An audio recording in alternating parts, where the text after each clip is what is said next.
Boys, I started something yesterday, and it just never ended. I wanted to make a build on the Hunter class that involved max mobility, max resilience, and max recovery. Now, I know that sounds impossible. Turns out, it's actually not impossible. If you have god-tiered armor, like around 64, maybe 65 plus, that are also Season of Dawn armor with the right stat distributions, hands down, you could be rocking 100 in all of those categories. Now, the reason why this is possible is, of course, because of the new mods. That mod being Powerful Friends. Now, Powerful Friends can only be applied on arc-based armor, but it actually gives you a plus 20 buff to your mobility. It actually states when you become charged with light, nearby allies also become charged with light if they are not already. But again, the plus 20 mobility is the whole reason why we're using this. Now, it does state above it that the mod's secondary perk is active when at least one other arc mod is socketed into this armor.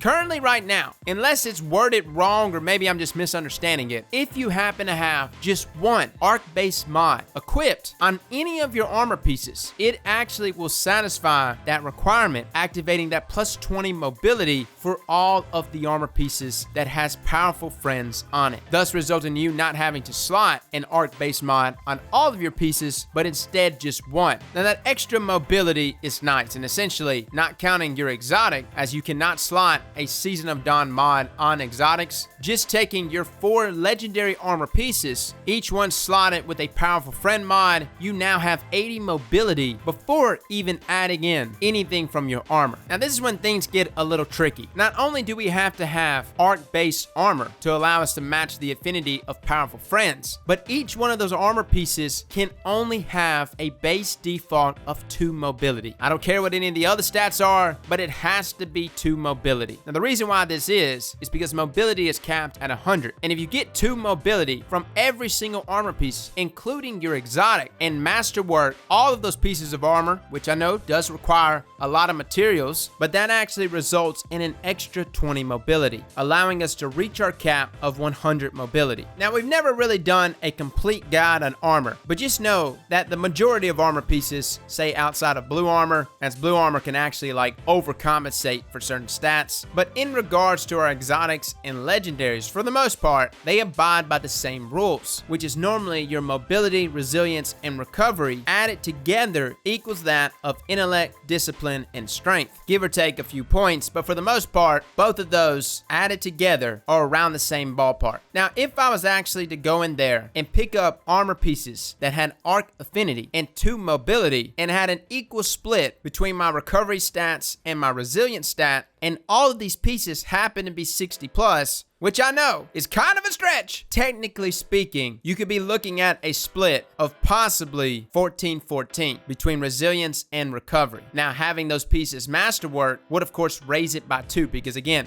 every stat increases by 2 when you fully masterwork it. Now, this actually leaves a lot of room here for error, but it can actually result in you having high enough stats in recovery and resilience for you to max them out at 100. And whatever you're lacking, your general armor mod slot can be slotted with either a recovery mod or a resilience mod. And ideally, I guess if you wanted to do this, you want to slot resilience mods as they cost 1 less than recovery mods. Now, there's a number of questions that come up. Number 1, how the hell do we even get these pieces of armor with those right stats? And not only with those right stats, but distributed the way that we are wanting it to be distributed. Sure, you can have 2 mobility, but you can also have like 2 mobility and like 4 or 6 resilience, and then the rest be loaded out in recovery, or vice versa. Rarely do you have an even split. Again, we've talked about this in the past, but it results in a situation where it's like RNG to the power of 3. This is almost like RNG to the power of 5 or maybe even 6. There's so many factors involved to getting the right piece of armor, the right stat bonuses in the right places, matching the right affinity. My God, is it even worth going after this? This build video and what we're showing you here, guys, is the end game of all end game. And for a hunter class, this could be something major and actually can benefit all classes, but especially our hunters, as the perk Powerful Friends allows hunters to drive down their mobility mobility without ever having to get armor pieces that helps their mobility, while simultaneously getting max recovery, something that was only possible in the past on the Warlock class, and max resilience, something that used to be only possible on the Titan class. Combining all of those things together pretty much allows our hunter here to experience the best of all worlds. But I would say the biggest contribution to this is the fact that our stat bonuses like mobility, resilience, and recovery drive down our class ability cooldown. So for instance, the hunter here with 100 mobility drives down that class ability cooldown. It says 9 seconds, but it's actually 10.5. Regardless though, that's extremely fast. And we're not even talking about all the benefits that mobility gives in terms of jump, movement speed, that strafe speed especially. There is a ton of benefits, but now that is all being tied into that class ability cooldown. And for the build at hand right here, Gemini Jester, an exotic that I know many of us have not seen in a very long time, is greatly benefiting from these changes, as it comes with the exotic perk Misdirection. Dodging disorients nearby enemies and temporarily removes their radar. Now, having max mobility, and I'm actually rocking Top Tree Night Stalker here, so not only am I misdirecting my enemies, but I'm also vanishing with Vanishing Step, and I've got King Scout, which is allowing me to sprint even faster. Everything here is essentially resurfacing a very old meta. At one time, Gemini Jesters was like the meta exotic in all of Trials, and I'm very surprised that I don't see more people using Jesters. I know a lot of people like Stompies, but man, does Jesters messed up the other team. On top of that, every time you dodge, you do like 1 to 2 damage to all those enemies. It goes through walls, it's got a huge radius. You actually get assists when your teammates kill those enemies when you Jester them. On top of that, you make whoever it is you disorient easy prey for yourself as well as your teammates. Now imagine this build with max recovery, which I was actually able to do. Every time I was in trouble,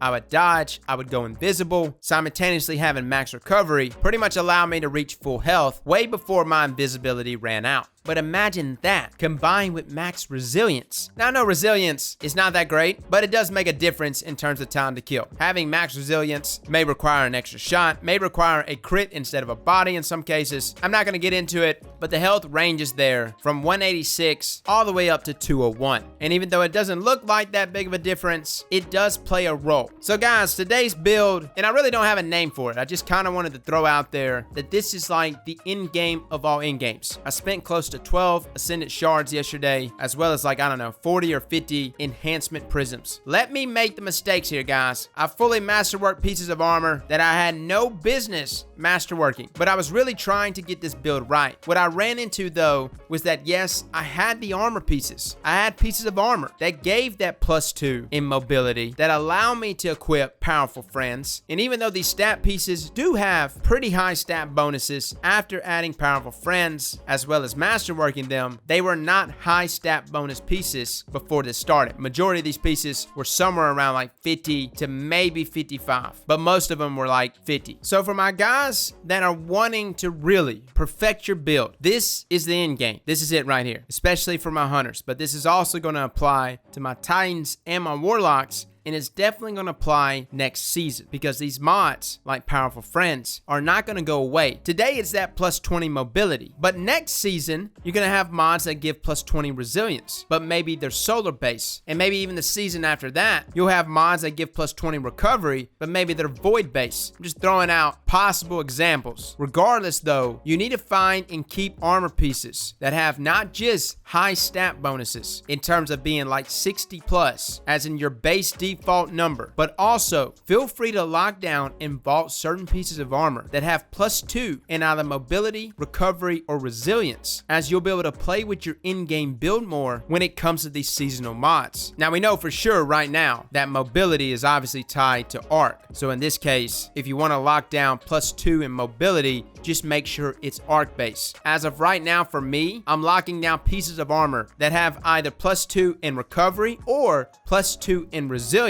with an elemental affinity of either solar or void, thus allowing me in the next season to possibly play with these in-game builds and whatever other future mods we may come across. Now, a question that is often brought up is, hey, how do we even get the armor pieces that we want? I'm actually kind of annoyed here. It doesn't seem like there's a clear-cut answer to this. Sundial doesn't necessarily drop drop high stat armor pieces outside of maybe what drops out of the season pass. Ironbender was actually a pretty good source for that, as Ironbender armor has a likelier chance of getting high stat bonuses, but they also allow you to slot an activity mod in that 4th slot in relation to that season. See, that's the problem with other activities in the game, raids and such. They have their own activity mod that's affiliated with whatever activity it is that you're doing wherever you got it. And so the problem is that mods like Powerful Friends can't be slotted into those other high stat bonus armor pieces, which actually kind of dumbfounds me, because then you've got pieces of armor that become obsolete 3 months after grinding it. I'm not going to get into this. I've got very mixed emotions about Armor 2.0 and everything involving the armor mods, the activity mods, and stat distributions, all of it. All of it. I honestly think it's going to be a system that won't be perfected until like a year from now. As crazy as that sounds. Like, I love what Bungie's doing here. And what we're showing you today, guys, is something you can truly grind for. If you want